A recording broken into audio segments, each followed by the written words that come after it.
Today is January 23rd, 2012, and my name is Marty Dick. I'm interviewing Bruce Honeyman, who is a resident of Sunshine Canyon, a fireman from this area, and a former chief of the fire department. This interview is being recorded for the Maria Rogers History Program and is being filmed by Don Dick. My name is Bruce Honeyman. I was chief of the Sunshine Fire Protection District during the Fourmile Fire of September 6, 2010. I'm 58 years old. I moved to Colorado in 1992 to take a job as an assistant professor at the Colorado School of Mines in environmental engineering. My wife and I were married in 1993, and we, 92. Can we start over? 92. We lived in Genesee, west of Golden, Colorado for about a year, and one of my colleagues at the time in the faculty at Colorado School of Mines lived in Sunshine. And we attended a party, and Joyce and I, Joyce Schrader, my wife, went to the party, and we thought, this is the place we want to live. So we spent about a year looking for a house that we could afford. We wanted a relatively small house on some property, and we're lucky enough to find a place. It took us about 6 months to decide that we could actually afford the place, and we bought it in 1993. Our son Alex was born in '94, and we really weren't that involved in community activities for probably about 2 years. We were really just trying to get settled. My wife Joyce worked at Rocky Flats as part of the Los Alamos Technology Office. In about 96 or so, 95, Joyce decided that she wanted to go to medical school. So Joyce was taking a lot of classes, and of course we had a young son who was born in '94. In '96, we decided to go to the Sunshine Community Fest, and we had heard about them, but we really didn't know what they were about, except they were somehow associated with the fire department raising funds for it. We knew that there were auctions, and we took I remember taking a $20 bill and realized that $20 was woefully inadequate. Later we learned about the $1,000 pies that went for auction and so on. But one of the things that happened there was that Eric Bader was the fire chief at the time, and he stood up and was asking for volunteers. And I, like most people, really had little understanding of what emergency services were like in a rural area. I guess I assumed that if you dialed 911 that you would get a professional firefighter. But of course in rural areas it's the neighborhood, the community that responds. It sounded really interesting to me, and Eric said that the next weekend was going to be a training at the burn building, and we'd actually get to see fire. So I showed up, and Sunshine at the time was, so this was quite a while ago, 16 years ago, was a relatively poor department. Our gear was barely adequate for doing what we needed to do. I remember getting a used bunker coat. That's the coat that firefighters wear, the red coats, yellow coats. And these boots that were rubber boots that came up to my hip. I mean, I looked like a buccaneer rather than a firefighter. But we went to the burn building, and they started a fire in it, and I went in with the breathing apparatus, and I thought, boy, this is really great. And I got to know other people from the community. So I signed up. I started to take medical classes, went to trainings at with the fire department. In 2000, I went to the Structure Academy. I started to do more and more with the fire department. Jim Birch had been the fire marshal of the department. The fire marshal's duties vary throughout the U.S. as to what they actually do, but in Sunshine it was primarily working on site plan reviews, the fire code, talking to contractors when people are building, interfacing with the county on all sorts of different aspects with respect to the fire department. And I started to do that probably, I guess, about 90, 99 something, or something like that. I really enjoyed being the fire marshal. I got to know the community well as well as people in the county. In the fire department, my wife said that was the best thing that we did for our social life, was joining the fire department, because I got to know sort of the great people in the fire department, and it was just probably one of the best things that I've done. I was still working at the School of Mines and working my way up to the ranks. About 5 years ago, my wife Joyce had actually probably about 3 years ago, my wife Joyce was going to do a fellowship at the Stanford University Hospital, and I had a sabbatical coming up. Previous year I'd been the president of the faculty senate at the School of Mines, and we had a knockdown, drag-out fight with our board over the hiring of the new president and the way that the board had decided to not include the faculty in the discussions about hiring the new president. It was an exhausting year. My mom died that year also. So I went on sabbatical and decided that I really did not want to go back to the university and teach. I had to go back for 1 year after my sabbatical, but I decided to retire. I had my retirement in the Public Employees Retirement Association, PARA. I had 20 years in, and also wanted to spend more time with my son Alex, who was starting as a freshman in high school. So I retired. That was 3 years ago. Our fire chief, Steve Stratton, had been chief for almost 8 years, and I know that he was interested in stepping down as fire chief. So for about a year, Steve Stratton sort of flirted with the idea of retiring, and then finally decided to do that. Being a volunteer firefighter in a rural district is a lot of time, and being a chief is really like a second job. It's many, many hours per week, and it's really something that is not to be taken lightly. I really wasn't sure I wanted to be chief, but there aren't a lot of people clamoring to be chief, so I decided to do that for a couple of years to sort of give the district an opportunity to think about what we want to do as a district, how we want to handle a chief. We want to merge with other districts and so on.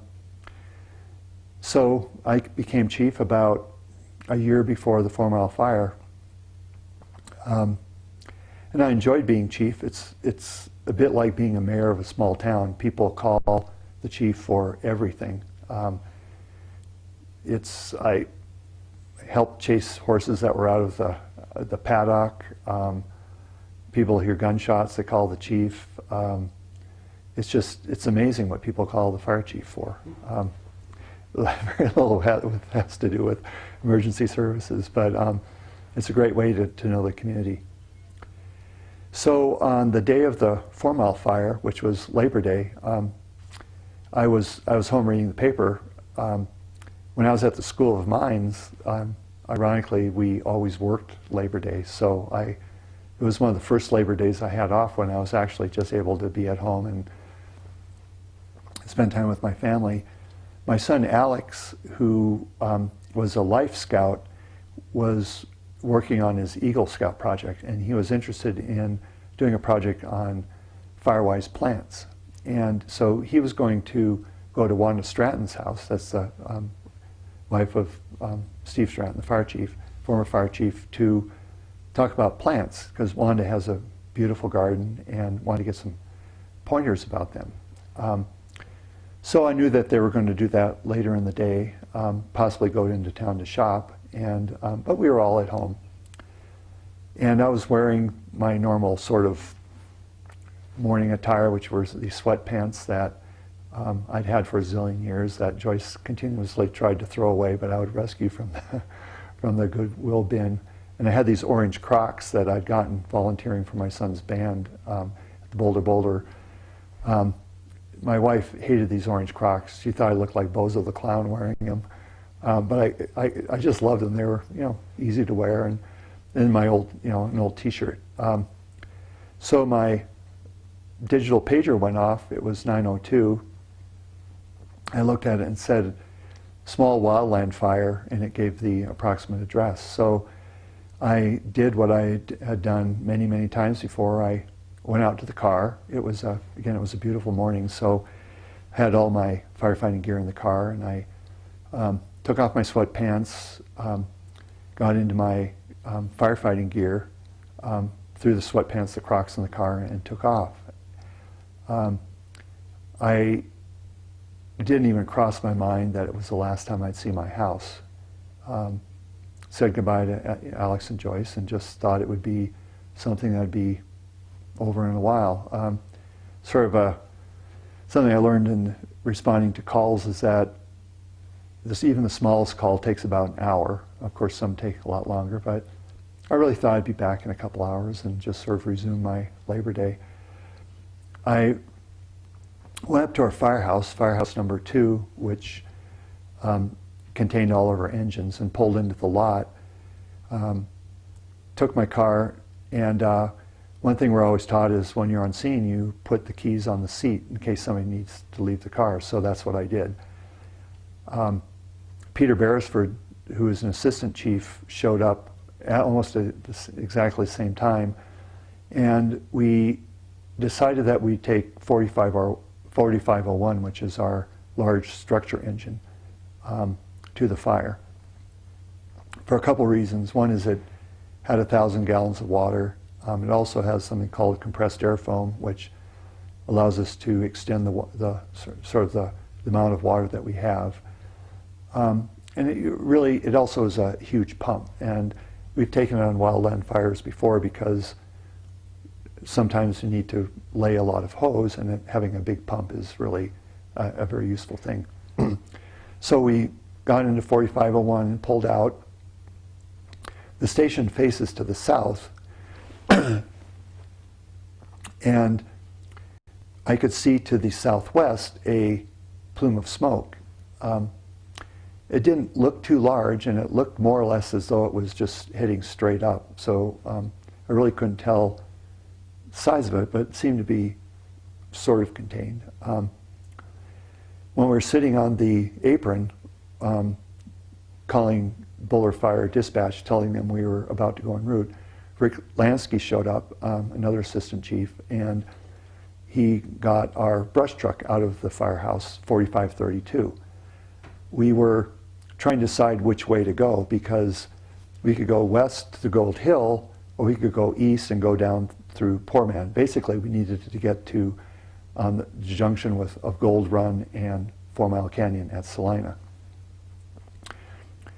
Because we weren't sure exactly where the fire was, we decided to split our efforts. And so Peter and I decided to go west through Gold Hill, and Rick decided to go east down through Poorman Road to Fourmile Canyon to head to Salina. Just as we were pulling out, Steve Stratton showed up in his Jeep, and he followed Rick Lansky in 4532 heading east. Peter and I went up through Gold Hill, and at the junction of Gold Run and Lick Skillet on Sunshine Canyon Drive, we headed east down Gold Run. I was driving and Peter was on the radio. We hadn't heard a second tone for Sunshine. The officers in the fire department have what's called the cap codes in the pagers for tones from other districts. And so the officers had been paged, but we weren't sure that the other firefighters had been paged. When we saw the plume of smoke when we were on Gold Hill, we decided that we needed to have more resources, and so we asked for another tone for Sunshine. Peter and I headed towards Salina, and the plume of smoke was really substantial as we were heading down Gold Run. We couldn't tell how the extent of the fire, but it was clearly a pretty major blaze. We got to the junction of Gold Run and Fourmile almost exactly the same time that Rick Lansky and Steve Stratton showed up. So we learned that running emergent either direction, it takes almost exactly the same time to get there. Peter and I headed west on Fourmile Canyon Drive. Saline is I think about 5,200 on Fourmile Canyon Drive, and the tone came out to about 7,200. So we had about 2 miles to drive. We headed west and drove maybe about 1.75 miles and got to what turned out to be staging. There was a firefighter from Fourmile there and asked us to stop. We could see to the west a pretty substantial plume of smoke. Almost immediately we were told to go forward. We were the only other engine there at staging. We went forward, the road sort of winds around, and we came around the corner and we saw a hillside that was basically completely covered in flame and smoke. There were 2 houses. It turns out it was at the bottom of Emerson Gulch. There were 2 houses there. As I recall, there was one Fourmile engine. Brett Gibson was there in his command vehicle. There were a couple other firefighters. I think we also passed another Fourmile tender, something carrying water, but we were asked to supply water to the Fourmile engine, attack engine that was there, and also to pull a line to help defend that engine in case the fire came down the hill. It was one of those moments where I realized that we were in a lot of trouble, that the fire was completely out of control and it was burning everywhere. What was interesting was that the day had been called for red flag warning day, which is hot, dry winds, in this case out of the west, low humidity. It's exactly the kind of dangerous weather that wildfires take off in. What was so amazing to me in seeing that fire was that there wasn't a prevailing direction that the fire was going. It seemed to be everywhere. It was already heading east along Fourmile Canyon Drive. It looked like it was threatening to jump the canyon and head to the south. There were some trees that were torching on the ridge to the east. Clearly the second house up the hill was in danger. And to my astonishment, there was also fire what I thought would be upwind of the point of origin. Probably 100 yards west, there was fire that we could see on the hillside. So the fire was absolutely everywhere, and there was no real way to think about how to attack the fire. We deployed our hoses to protect the Fourmile engine that was there. Brett Gibson, the chief, had called for as many resources as could be released or found for the fire. And basically we were just watching a growing, just an uncontrolled fire. We were there for about maybe 15 minutes, a half hour, something like that, and Brett Gibson asked us to go west to protect some houses that were farther along Fourmile Canyon Drive. So Peter and I in our 4501 went and we formed a task force with an engine from Fourmile Fire, and that was Dave Husvet and Cash House on that engine. Then there was also another water tender. We headed west probably for about a half a mile, and there were 3 houses, and we set up to do structure protection. We parked our engines, we got out, we tried to assess the likelihood that these houses would burn. That's the structure triage. And we set about clearing out materials around the house that could burn. the homeowners were there where they're packing up to leave. We helped them move things that could combust off the decks. We went into the houses, we moved things away from the windows, got curtains away from the windows, things that could combust. A lot of houses will ignite from the thermal radiation going through windows, so we wanted to get rid of all those materials. And the homeowners left, and so we basically were set up to try to defend these 3 houses should the fire continue to come towards us. We could see the fire up on the ridge to the north, maybe about a couple hundred yards. Now this was probably a good 1.5 miles west of the point of origin, so the fire had gone up Emerson Gulch and it was clearly moving in many different directions, not just the prevailing to the east, as though the winds were out of the west. It was there's pretty much fire everywhere. So we were there for probably about 2 hours, and now I think it's roughly about noon. And I was very worried about Alex and Joyce at our house. We could hear snippets on the radio about the movement of the fire. Now, where we were in Fourmile Canyon, it was basically almost in a transmission hole because we're at the bottom of the canyon. The repeaters wouldn't work for us to get radio traffic. It was almost really just line of sight. And we could hear bits and pieces of firefighting that was going on to the east on Fourmile Canyon. And I could also hear some things about activities going on in Gold Hill. It's clear that there was a lot of fire activity there. I really didn't hear anything about Sunshine. And again, at that point, I just could not have imagined that it would reach Sunshine 2 miles away from the point of origin. Our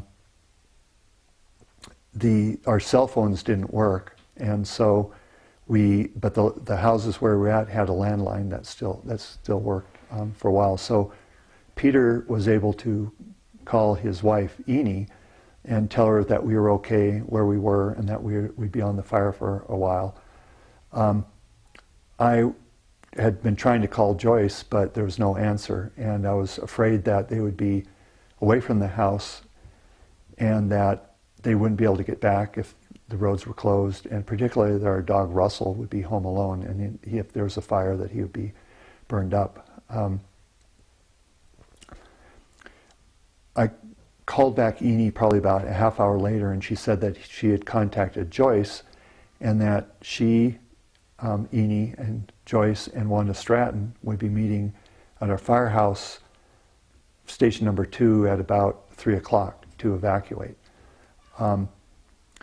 And that was a huge relief for me, knowing that they were safe and that they would be able to get Russell if they needed to. I still didn't think that the fire would get to our house. It just seemed to be too improbable that it would get that far. But the fire behavior was really frightening and unpredictable. People had asked me after the fire if I was afraid on the fire, and there certainly have been fires that I was very afraid on, but I really wasn't in this fire. We were, even though the fire behavior was extreme, we were in a good spot with our engines. I was with a crew of 3 other guys that I trusted immensely, who were really great firefighters. We were set up to protect our engines ourselves. We had water. I thought that the fire could burn all around us and we'd be safe. About noon, something like that, we were asked to take one of the engines and go west along Fourmile Canyon Drive to look at the other houses and do structure triage. So we'd go up to a house, quickly see if there are things we could do to make the houses safer by getting flammables off the decks, gas cans away from the house. It's amazing what people have around their houses. Talk to residents if they were there, let them know what was happening. Put notes on the door saying that our firefighters had been there, that we had checked the house, nobody was home, etc. That took probably a couple hours to do that. Went back to the houses that we were doing structure protection on, and the fire had backed down the hill a bit, and we thought it was getting close to the houses, but turns out it never really got that close to the houses. At that point, I believe there was some worry that one of the 500-gallon propane tanks farther east along Fourmile Canyon Drive would BLEVE. BLEVE is acronym for boiling liquid expanding vapor explosion. It's basically when the tanks blow up. We could hear the little 20-pounders that people have for barbecues exploding all the time. I mean, there were tens of those that had exploded in houses that were on fire, and they make a good big kaboom, but a 500-gallon one going would be hugely dangerous. So there was a decision to move part of the engines to the west to Sunset. Now, I believe at that point the fire had crossed Fourmile Canyon Drive, and it wasn't actually possible to leave Fourmile Canyon via Fourmile Canyon Drive. So the engines moved west to go to Sunset, and I remember the division superintendent coming by and asking if we were okay, and if we could get our engine up Switzerland Trail. And 4501 is a 40,000-pound truck. There was no chance we could take it up Switzerland Trail if we had to. Excuse me. He also said there was a safety zone at Sunset. And safety zone is basically a place where you have no worry about the fire reaching you. You could park trucks, you could take off the emergency shelters, basically sit back and watch the fire. But he was also concerned that there were going to be a lot of trucks there, and he wasn't sure that we could get our big structure engines there in the safety zone. But again, we thought that we were perfectly fine where we were, that we were well protected, and although it wasn't a safety zone, we thought that we could defend ourselves. The fire had already gone to the south of us and was burning up Sugarloaf. I remember at one point the smoke was so thick that basically the sun was almost blotted out. It was like a heavy overcast day in Colorado. There was smoke everywhere, and we were, coughing a fair amount, but there was no fire right next to us. It was simply just smoke that was being blown around. So we stayed there for, I guess probably about an hour until all these engines came back, decided that the threat of the large propane tank BLEVing was over. About 3:30, Cash House came up to me. I think it was Cash House, one of the Fourmile firefighters, and he had his digital pager, and he came up and he showed it to me. He said, "Hey Bruce, isn't this your house?" And I looked at it, and there was a page that had come out that said there was a structure fire at 6000 Sunshine, 6100 Sunshine, which is my house. I said, "Yeah, it's my house, a location of my house," but I was fearful that the fire had actually reached my house because I could hear all the radio traffic for Salina. There are houses in Salina burning, and I knew that my house, which is north up Sweet Home Gulch, was vulnerable to fire. If it got into Salina, it would probably get to my house. I knew that Joyce and Alex and Russell were probably okay, and you kind of hope against hope that my house wasn't burning, but I knew with fire behavior at the time that it was likely that it was burning. I felt almost like I was adrift at sea, thinking that all I had.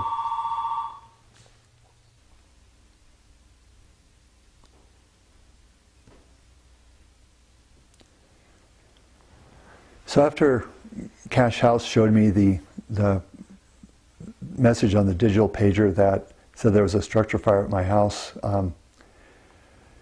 stood there for a while thinking about it and realized that if my house had actually burned, that all I really had was, at that point, it was just me, the clothes I had, the people I was with, and I hoped that Joyce and Alex were safe. Of course, I didn't know the extent of the fire, but I feared sort of the worst because of what I knew about the fire behavior.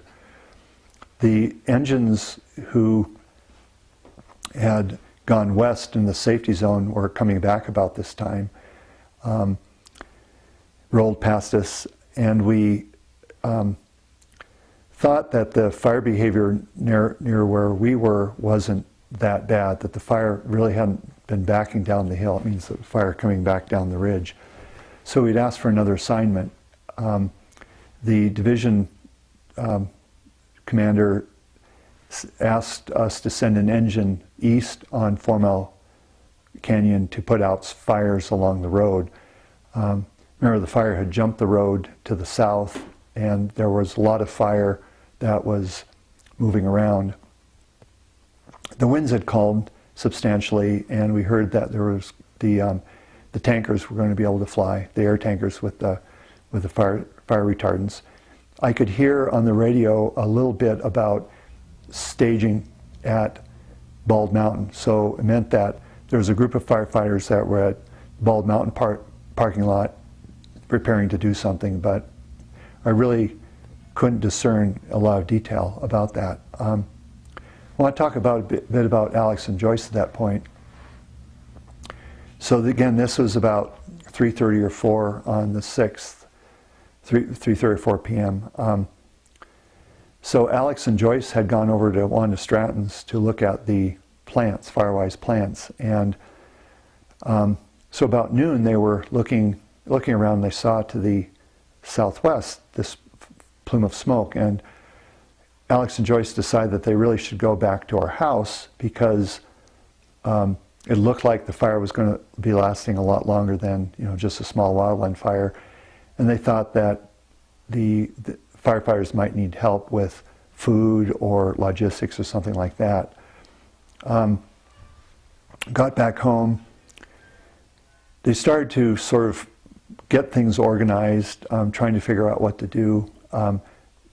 Reverse 911 hadn't worked. In other words, we hadn't received a call. They hadn't received a call saying they should evacuate, although apparently the sheriff's department was trying to get some people to evacuate.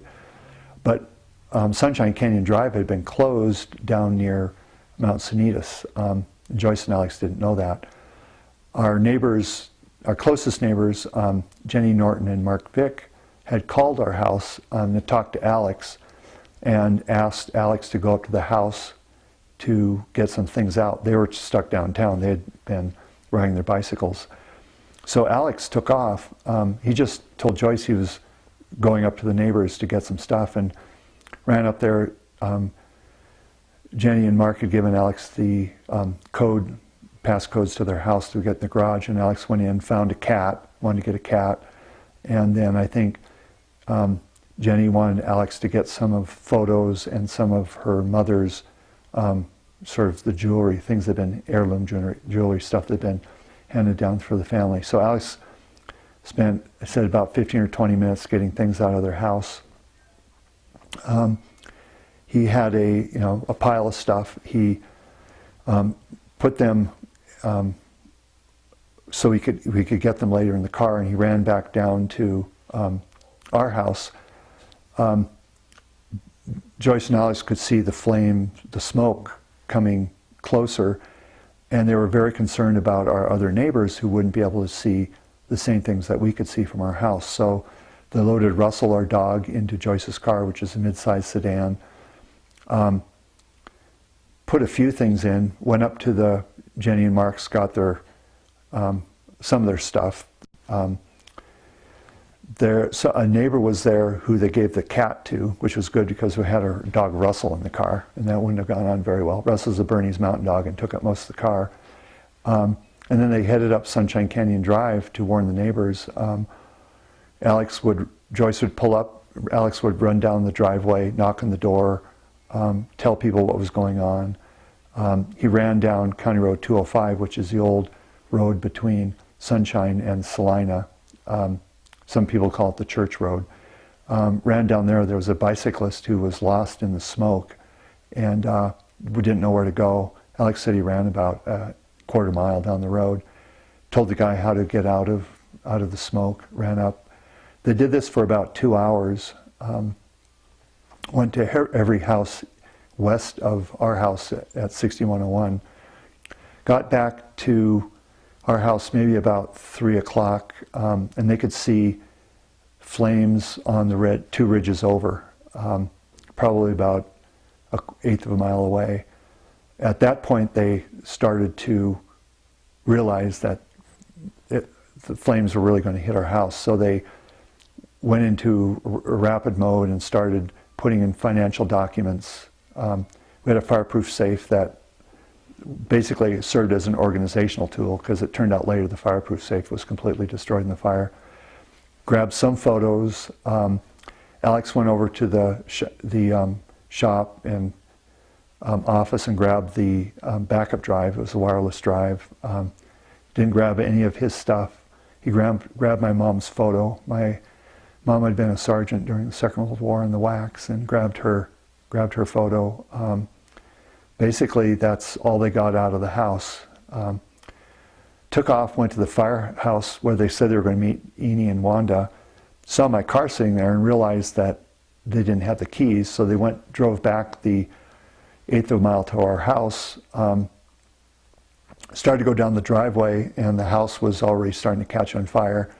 There was a a fire pickup up there, a couple, I guess, forward observers looking at the fire.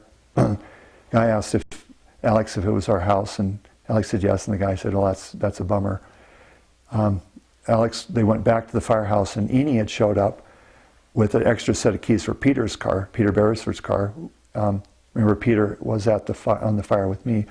So she tossed Alex the keys to Peter's car. Now, Peter was only 16 and didn't have his license. He didn't even have his learner's... Alex didn't have his learner's permit even. So he got these keys. Now, Alex and I had been driving around the back roads in Utah and stuff, so Alex definitely knew how to drive, but he was pretty excited about the opportunity of driving on a paved road with the sheriff's permission, apparently, because they waved him by. But so they went down to my brother-in-law's house, which was our agreed upon rendezvous point if anything happened in Sunshine. My brother-in-law, Glenn, lives in Boulder. So going back to me, Peter and I take one other firefighter, and we head east on Fourmile.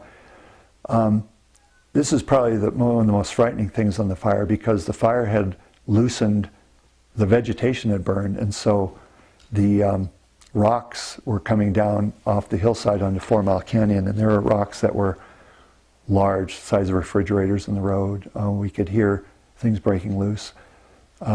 So I was driving the engine and engineering it, so I would drive it along, had to weave around the rocks that were on the road. I'd keep the engine between the hillside and the firefighters, who then were putting out the fires that were in gullies and kind of punking around, because again, there wasn't a lot of wind at that point. Did that for a couple hours. Went to the Wall Street station, 4 mile, filled up with water. Went back to do structure defense. We were there for probably several more hours. It's getting to be late in the evening. We were asked to go down to Salina to help with clearing out brush and doing structure defense.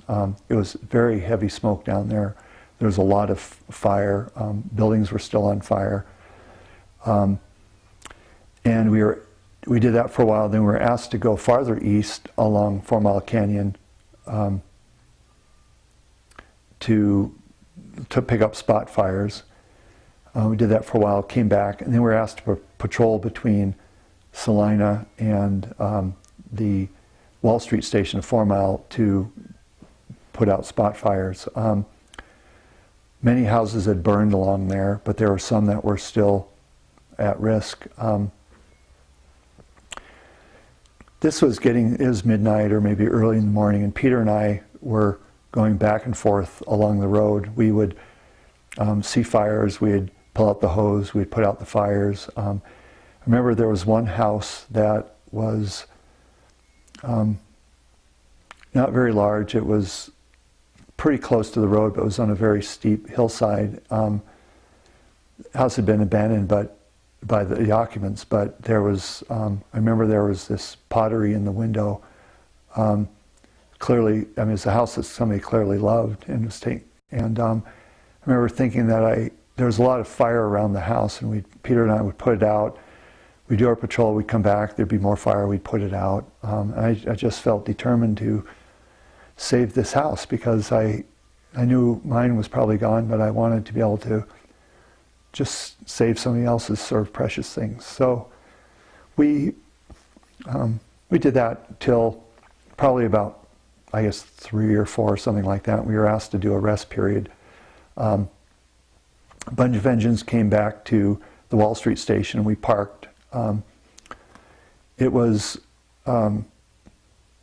getting a little cool at night. We kept our engines running to keep the heater on, but our engine cab was filled with all sorts of stuff. It was our structure gear, it was food, it was all kinds of things. And I made a bed sort of in the back, lying on bunker gear and I remember a crate of sort of water that served as a backboard, but I really didn't sleep. Tried to do that for about an hour. Ended up sitting in the front seat with the heater on, leaning over the steering wheel, trying to sleep. Excuse me, Bruce. Did you anywhere along the line here get anything to eat? Yeah. Oh, yeah. So about midnight, we were told that we had MREs, the meals ready to eat, in our engine. So we had some of those about dinner time, I guess. I remember I had a Cajun shrimp, which actually was pretty good. MREs have come a long way since the time I started in the fire service. About midnight, we were told that there were hamburgers. I think Red Cross had brought hamburgers down to Salina, so we had some hamburgers at that point.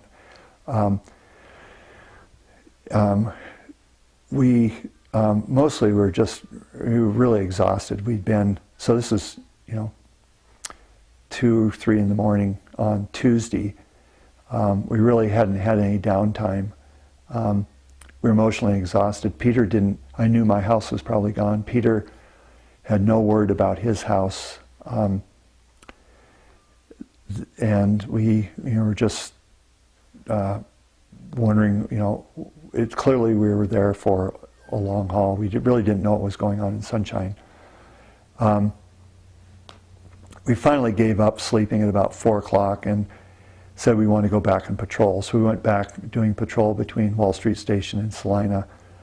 We were told that we were going to be breaking up at 6 and that there were going to be relief crews coming in. 6 o'clock, the engines formed up. Many left. We were asked by overhead if we could stay for another half hour, 45 minutes, because they needed a structure engine. Peter and I said yes, but we were very concerned about getting back to Sunshine. We wanted to go back into our district and try to, do what we could there. Remember about that time somebody came over, so Cash House and Dave Husvet were still on the Fourmile engine, and somebody came over, I think it was Brett Gibson, chief of Fourmile, who told Cash House that his house had burned. And I remember Cash standing there. It was a lot of smoke, and Cash just standing there saying, what am I going to do now? Cash, went back to doing patrols with Dave Husvet. They went to the west. We were in the east. Peter and I were getting pretty anxious to get back to Sunshine. It was clear at that time that the relief engines weren't going to be coming in. I think that there was an underestimation of the time it was going to take to get everything organized for the second day. I was getting pretty upset by the fact that we were told we would only have to spend about 45 minutes, and it was already getting to be a couple hours. We asked for reassignment. we felt that with our structure engine that we weren't being really used very well. So we were sent up to Salina. There was a garage that was on fire that was threatening a house. We put out the garage fire, foamed the house with our compressed air foam, cooled it down, made sure that was okay. Put out another fire that was threatening another house. Then we were sent to wild turkey on over sort of southeast of where we were. We went back to the Wall Street station, filled up with water.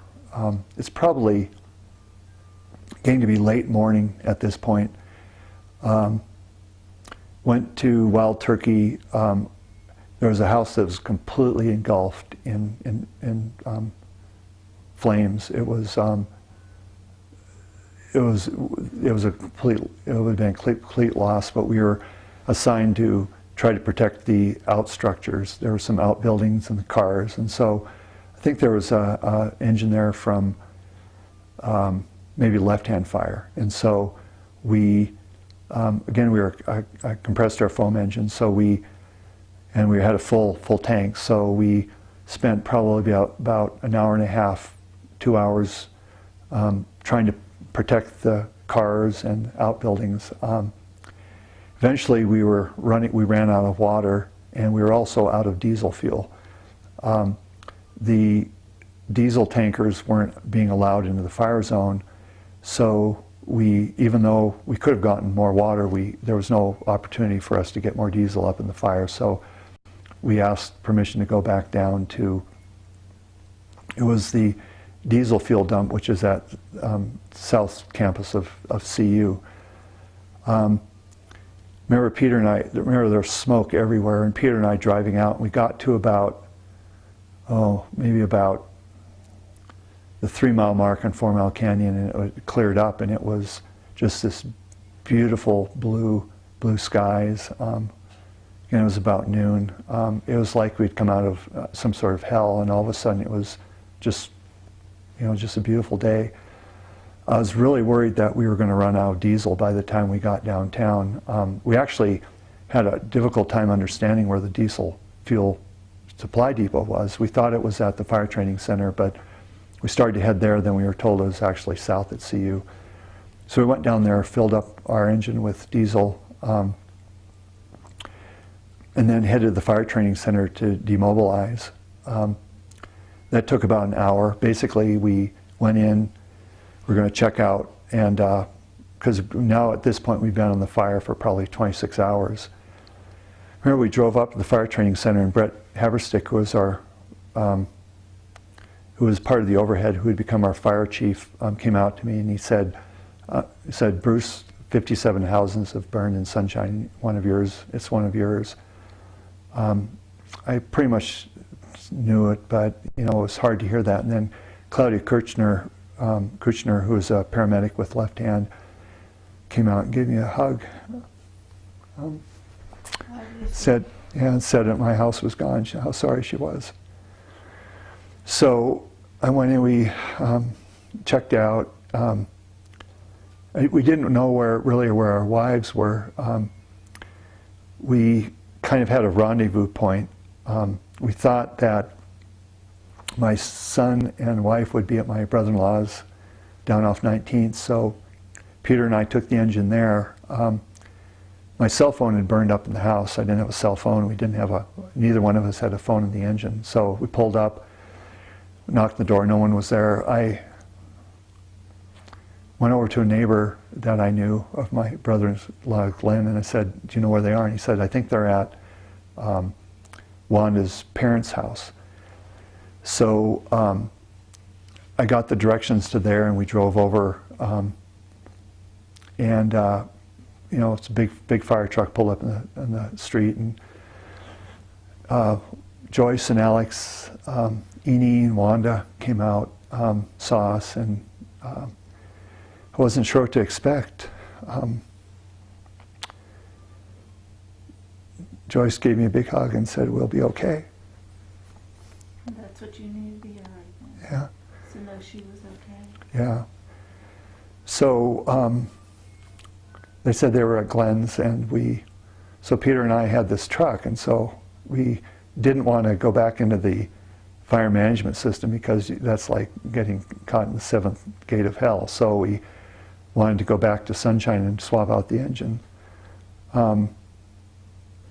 Drove to Sunshine. We were coming up Sunshine Canyon. Went, of course, went back past the roadblock and waved the guy, and everything looked absolutely normal.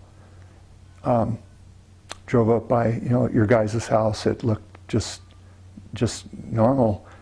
There wasn't even much smoke. It was really odd. There was a lot of smoke down where we were in Fourmile, but there didn't seem to be much smoke up there. Up here, I could see when we were driving up to Bald Mountain where the slurry had dropped its load. What does that look like? It was like a big orange stripe across the top of Bald Mountain, down across the road.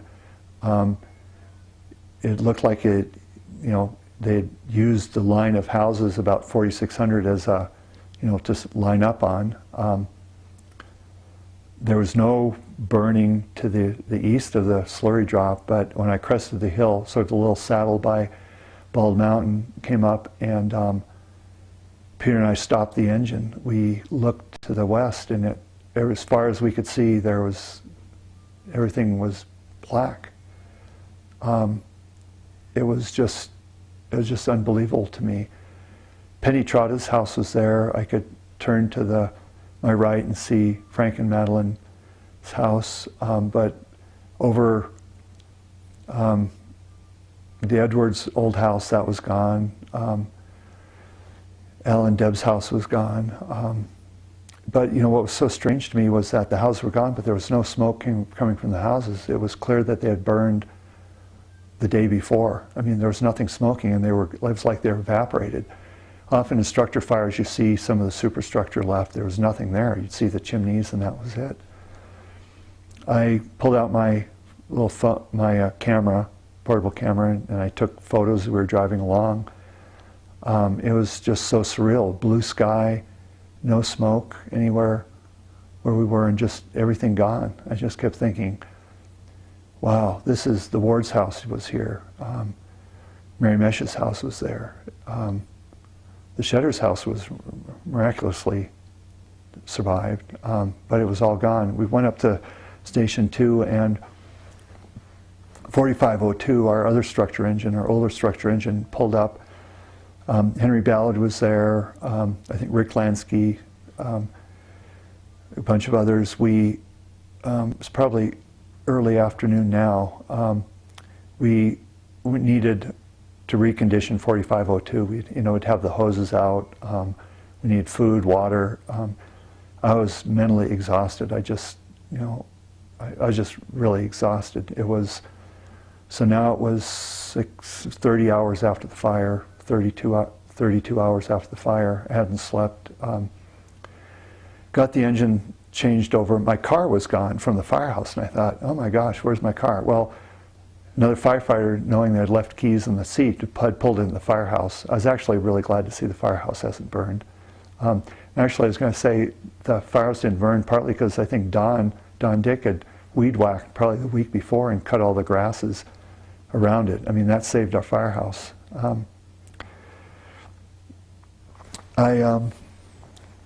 The Looney's house was gone. I could see that from the fire station. I wanted to see my house. Doug Young showed up. So I decided I need to clear out, but I wanted to go see my house. So I drove up to the top of the driveway and parked the car, and I could see from where I parked the car that the house was gone. There was no smoke, no chimney. It was just basically a hole in the foundation. The 500-gallon propane tank was venting. It wasn't burning, but it was venting. I didn't walk down to the house. I didn't really want to go down there. Drove around. I think Peter and I went up to Peter's house to look at it. It was standing. One of the windows had cracked, but it looked like it was in pretty good shape. And I drove back down to my brother-in-law's house, and where Joyce and Alex were, and I think it was just, gosh, probably about 5 or 6 o'clock at night on Tuesday. Joyce and Alex were there. They had, everything we owned was in Joyce's car. I was wearing my fire gear. The funny thing that happened is the things I'd been wearing the previous morning, my orange Crocs and my sweatpants, the two things that, as I mentioned, Joyce wanted me to get rid of for years and years. Now, that because I was wearing them, I threw them in the car. They were the only things I had left in the world to wear. So I put them on, and I was sort of like, wow, I had my things, my comfort clothes in a way. The next day, I couldn't sleep that night. I was just too wired. The next day, that would have been Wednesday. I didn't go in the fire. I was too exhausted. We needed to try to figure out a place to live, or something to do. I remember Joyce went to talk to our insurance adjuster. Had a very bad experience with that.